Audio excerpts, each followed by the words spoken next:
Before this video gets started, I wanted to take a second to put this at the beginning of the video to correct a mistake that I make at some point in this video. This is the downside in recording long take, single take videos, which is my preferred method as I am hoping for an eventual career in the NHL or in hockey as a broadcaster or a media personality where most of my things will be done live, so I won't have the opportunity to do multiple cuts and just to splice in what I like and get rid of any of my mistakes. So this is just my preferred method for now. But anyways, I will make a claim in this video that Garnet Hathaway won a Stanley Cup with the Washington Capitals in 2018. This is not correct. I checked it after I finished recording, and Garnet Hathaway was still in the Calgary Flames farm system in 2017-18, and even for a few years after that, he was still in Calgary. So that is a mistake on my part. I apologize for that. I will try to minimize these mistakes in the future. But anyways, I very much hope you enjoy my first video on YouTube, and I hope to be producing many more of these for you guys. Thank you. Hey guys, 5NHL here with my first YouTube video. For my first YouTube video, videos really, I wanted to do a bit of a broader topic that's kind of easier to get into, and something that's better for establishing what I like talking about with hockey and how I like to look at things. So what I decided on is, with the regular season winding down here, every team having roughly 5, 6, 7, 8 games left, I'm going to talk about playoff teams and where their hopes lie for postseason success, how they got here, why they're in a playoff spot, how far will they go, what's the upsides, what's the downsides to these teams, and I'll even review a couple of teams that aren't currently in a playoff spot but are still on the hunt, you know, like the Penguins and Panthers, the Predators and the Flames, both out of a playoff spot in the West currently, but they might end up squeaking into that second wildcard spot. We'll just have to see where things go. So based upon where these videos, when these videos are being recorded, we will be talking about more than 16 teams in all likelihood here. So we're going to just run down the list on divisions. We'll start with the East, go from Atlantic to Metro, and then Central to Pacific. So none more the appropriate start than the already guaranteed President's Trophy winning Boston Bruins.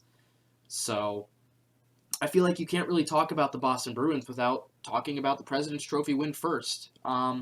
Going into this season, very few people,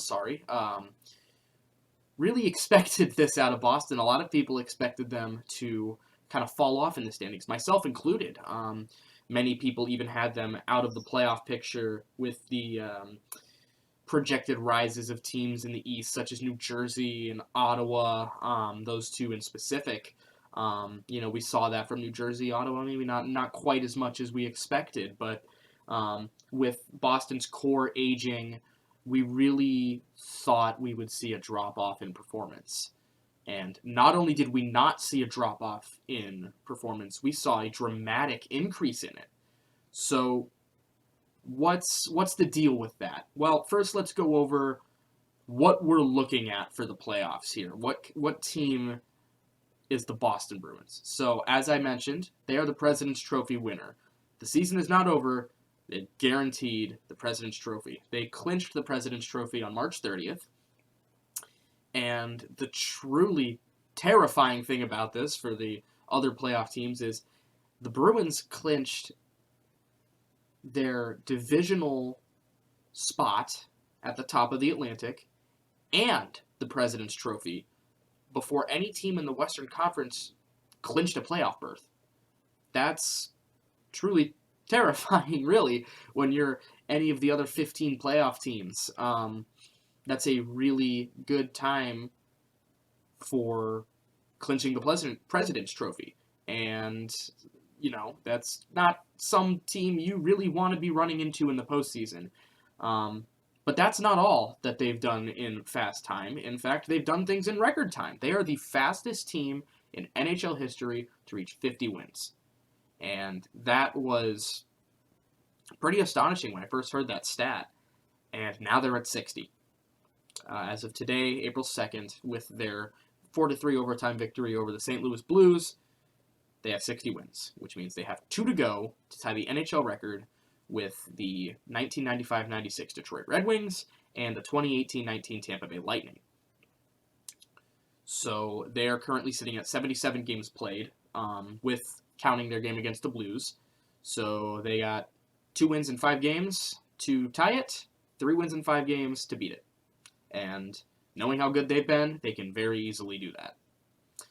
But just for reference, all of these stats will not be counting this 77th game against the Blues, as all stats across sites haven't really been updated for that 77th game. So we will be going for stats as of the morning of April 2nd. So, 809 points percentage.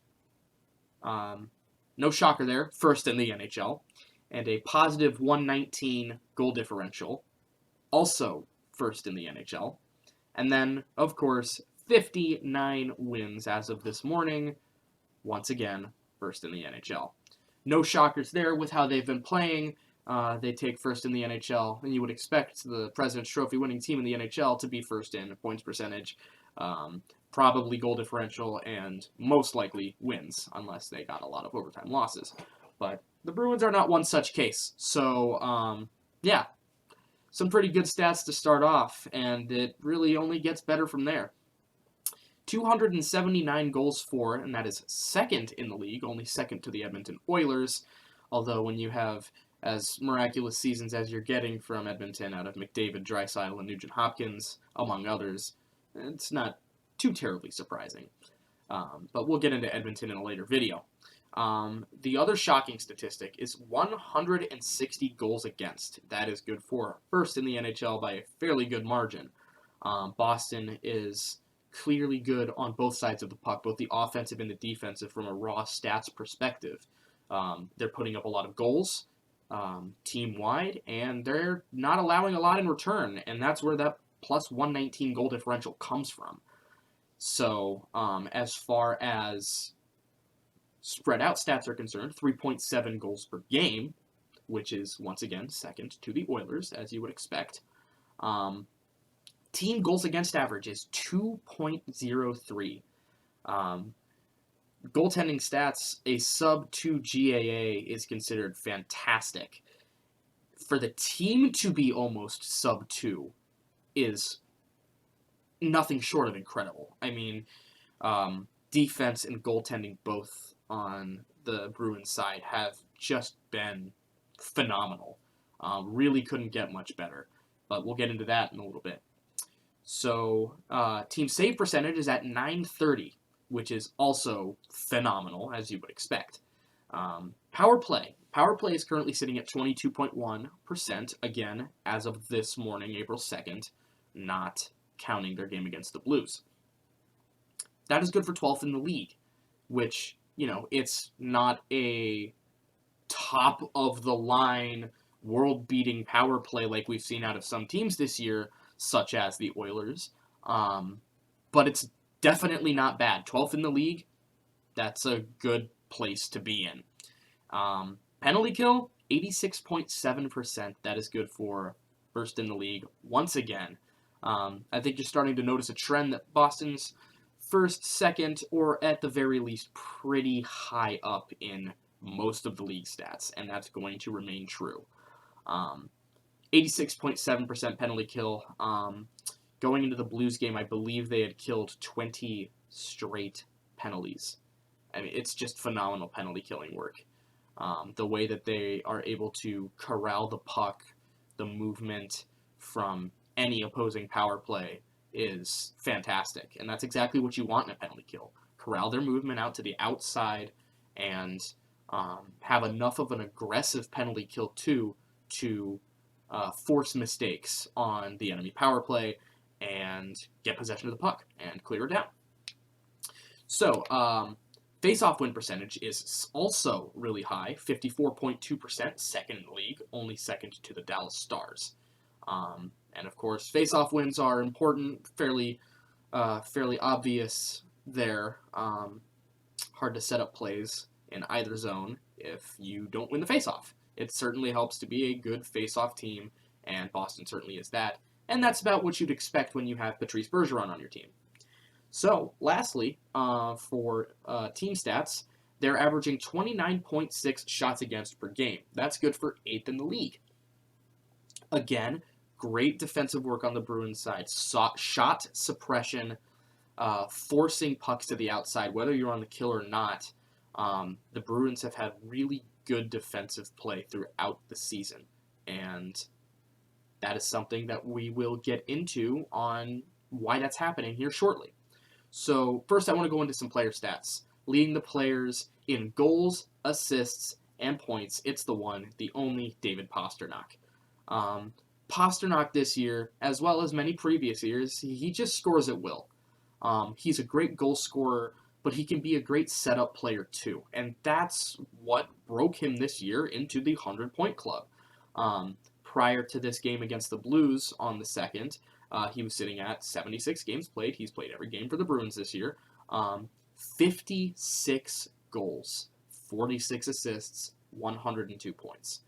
Now, I know that this is a higher scoring year and that a lot of players are securing point-per-game status, but this is still very, very impressive work from David Pastrnak.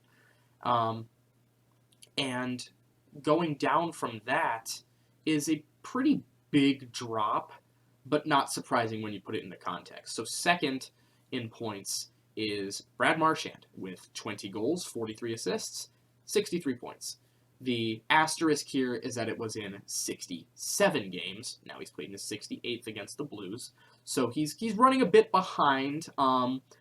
Maybe not as many points as you would want from Marchand, but that's a pretty nitpicky complaint considering where the Bruins are at this year. He's still riding that line of point per game. He's only 4 points shy of a point per game as of the morning of the 2nd. So, Marchand's still been a very good and a very effective player.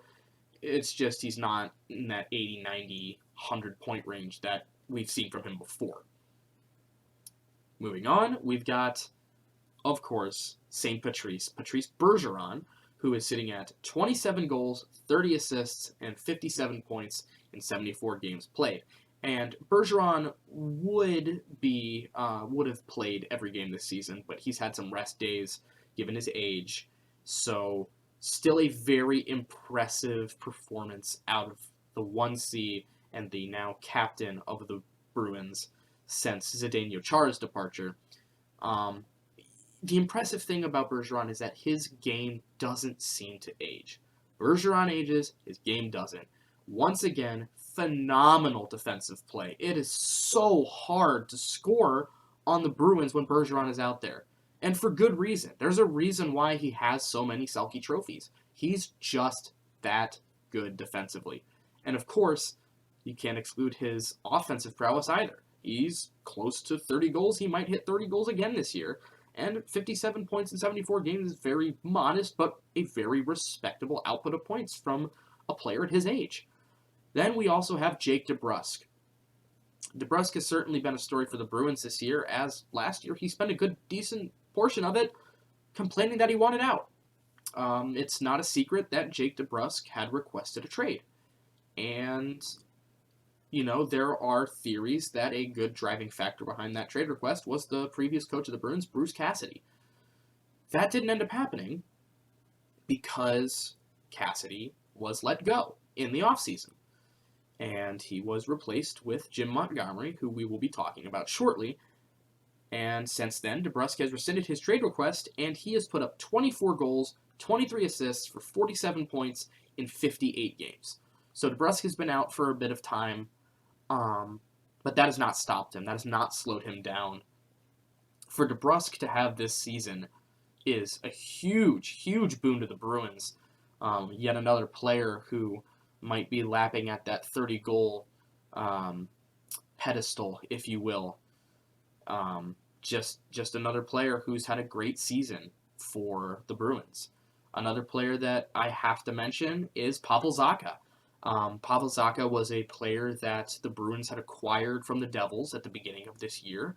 Zacha had never had a particularly stellar season in New Jersey. You know, they were hoping for more from him, and the Bruins kind of took him in as sort of a reclamation project, and rebuild him, and get him up to speed. They really have. He has now hit 18 goals and 35 assists for 53 points in 76 games, by far breaking his previous numbers, and he's still got time to go to show us more, and he seems to be heating up a bit more as this season is coming to a close. Now we got to get into the defense. Hampus Lindholm, my goodness, what a breakout year for him it's been. The Bruins acquired Lindholm at the trade deadline last year, and he was a fine player, you know, but you were kind of hoping for maybe a little bit more about him for last year's playoff push. But really, it's what he's done this year. 10 goals, 40 assists, 50 points in 74 games played. That is amazing by Lindholm standards and by any defenseman's standards.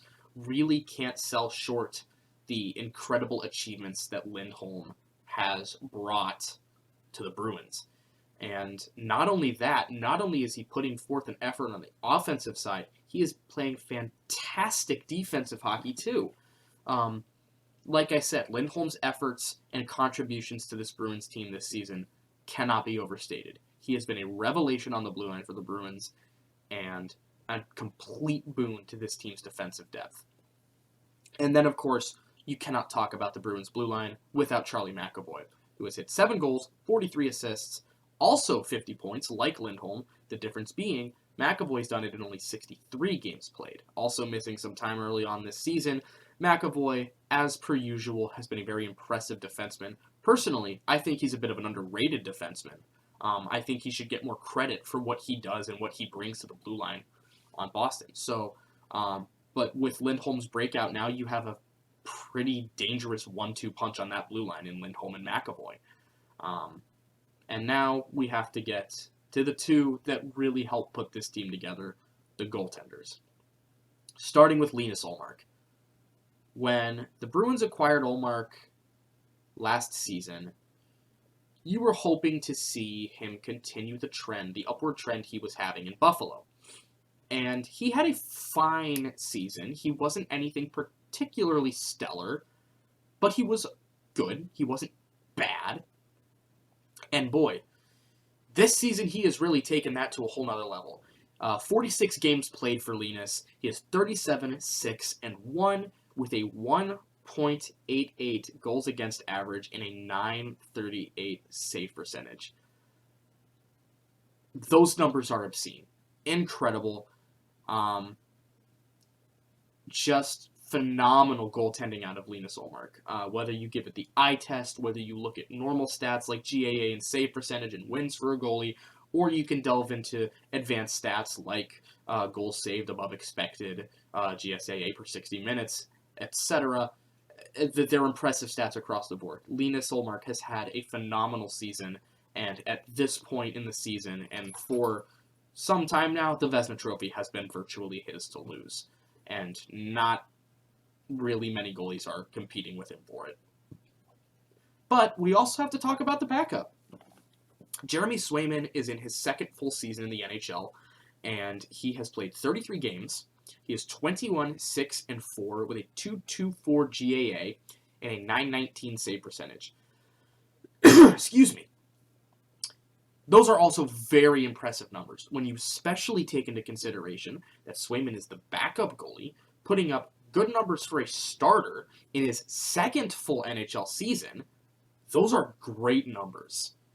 And once again, the Bruins have a pretty terrifying goalie tandem. You go back a few years to when they had Rask and Halak. That was a pretty scary goaltending tandem too, especially number one in Rask. Halak was a very capable backup, or even a 1B at that time.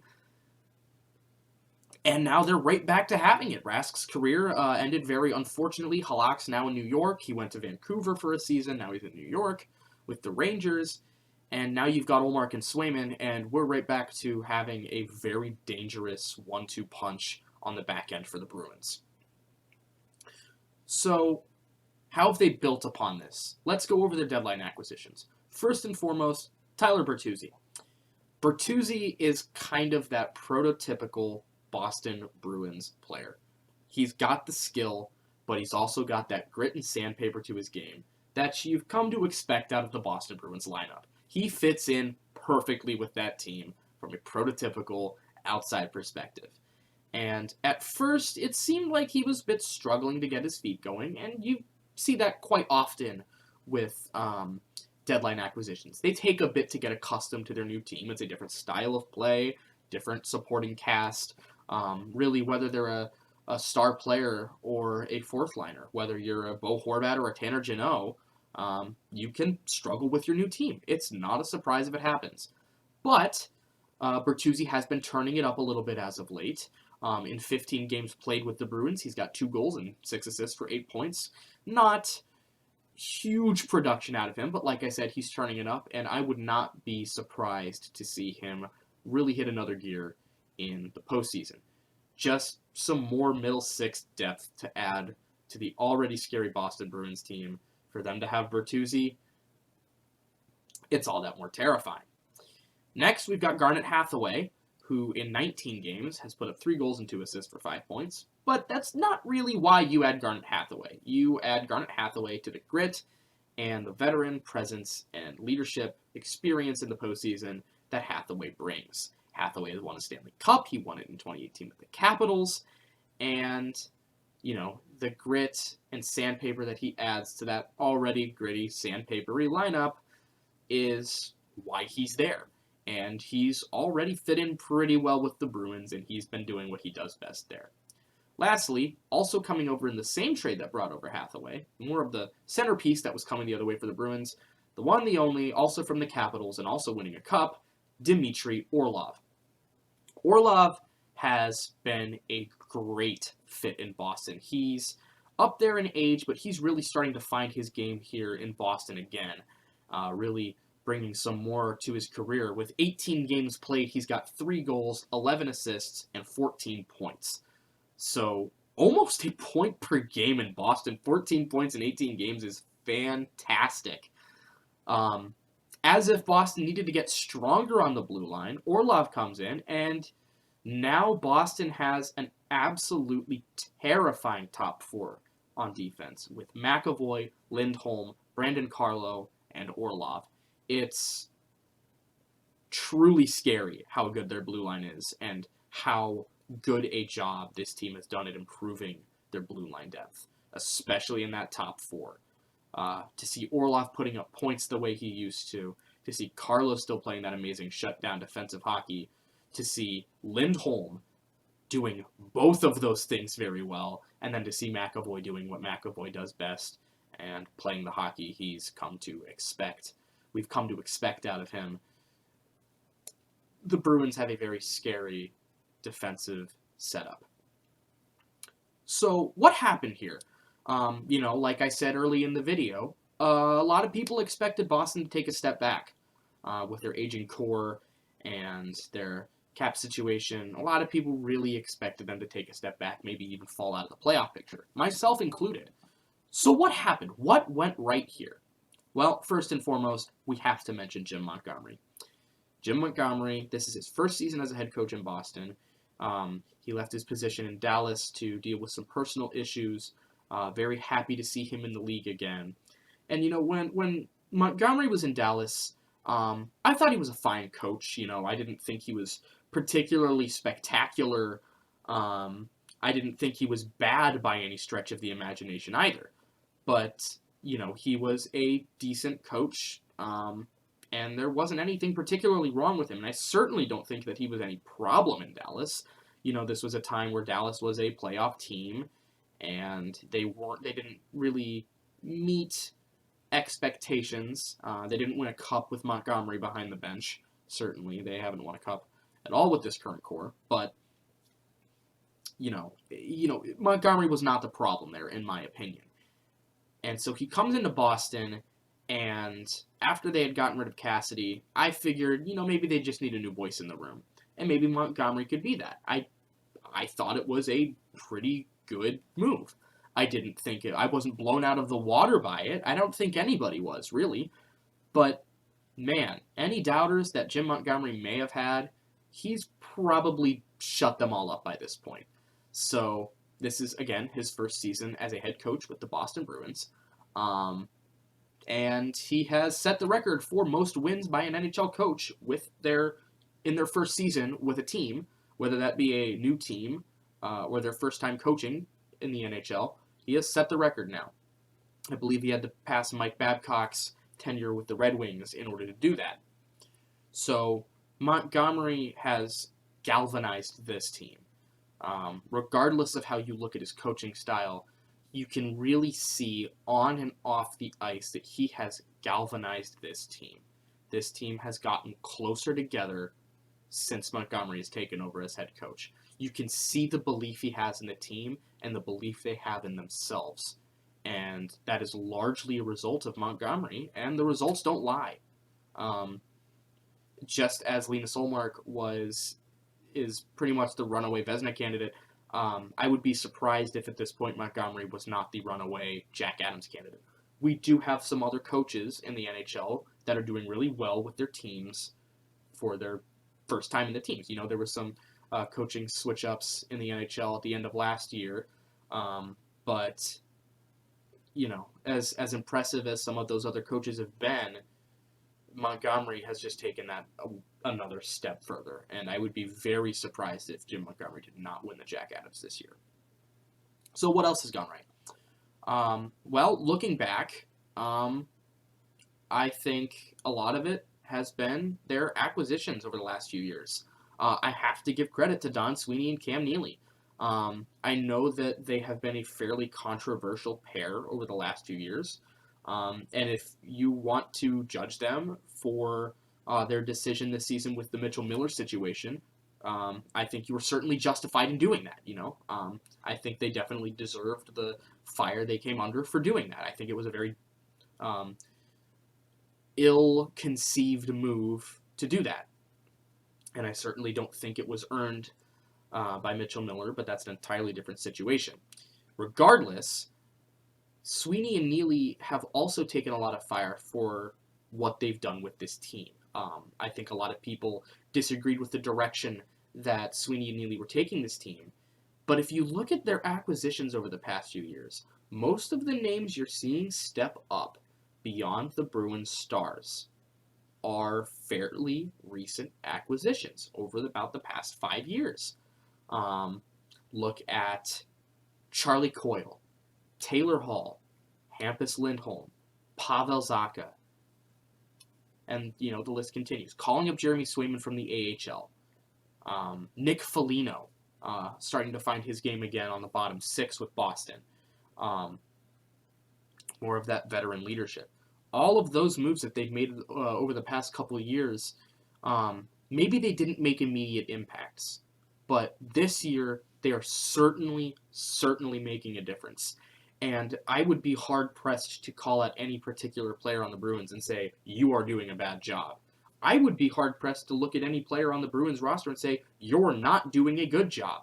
I think every Bruins player is, at the very least, playing well. Some of them phenomenal. So, looking back at these deadline and off-season acquisitions that maybe didn't look so great at the time, really seem to be paying off right now. And if it pays off and they end up winning another Stanley Cup, that's all that really matters, because that's what it's for. Just because you're a trade deadline acquisition in 2019 and you stick around until 2023 and that's when that acquisition starts to pay off, it doesn't matter as long as it pays off eventually. That's the way I see it, at least. Another thing that's going right, of course, is, as I just alluded to, depth.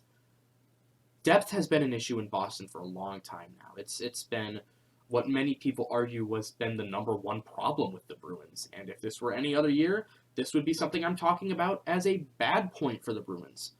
But that's not the case this year at all. Boston has had scoring up and down the lineup. Their first line can score. Their second line can score. Their third line can score. And even their fourth line can score. Every player on that roster can score goals. It's genuinely ridiculous how well distributed throughout the lineup their goal scoring has been. Like I said, they're second in the NHL in goals for, and they only have one 30-goal scorer right now, and that's Pastrnak. And they'll probably have more than one, but they only have one 30-plus goal scorer, and that's Pastrnak with 56, less than a fifth of the team goals, and yet they're still second in the entire NHL for goals for, only behind the team with Connor McDavid and Leon Draisaitl on it. So, and again, a lot of their goal scoring, well, not a lot, but a fair amount of it is coming from the blue line. Getting points out of Orlov, getting points out of Lindholm, getting points out of McAvoy. 100 total points from Lindholm and McAvoy alone. 50 and 50. So, depth has been something that has been a problem in Boston for years, and it's completely 180 this year. This is a deep, deep team. This is not a team you will be thrilled about going up against in the postseason, primarily because of their depth. And last but not least, we've got to talk about the goaltending. Again, both Ullmark and Swayman are playing fantastic hockey. Ullmark is a brick wall night in and night out. He posts 1 goal, 2 goal games at most of the time, or shutout. I mean, it is genuinely phenomenal hockey coming from Linus Ullmark, and this is what you hoped out of him. You probably didn't even hope this much out of him from the contract he signed when he went to Boston. You probably were hoping for something a little less, and now he is far exceeding expectations. And, of course, one of the last things you want to see in a postseason team is a goalie who's on it. And Linus Ullmark is currently playing like a goalie who's on it. Boston, with their goaltending, their depth, their scoring, and their coaching, have very, very terrifying pieces to go far in this postseason. So what's going wrong? This is somewhat embarrassing for our first video because I thought about it all today trying to write up this video, and I've barely come up with anything. Pretty much nothing. Everything good that I've talked about, there's not a whole lot of holes in this armor. You've got great goal scoring on the top line. You've got really good goal scoring in your middle six. One of the best middle sixes in the league, if not the best middle six in the league. And then your bottom six is playing gritty defensive sandpapery hockey. And your top four on defense is great. Your bottom pairing on defense is still good.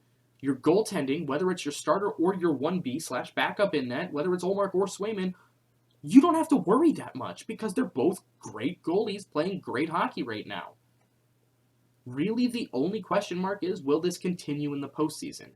And that's a question that every team gets asked.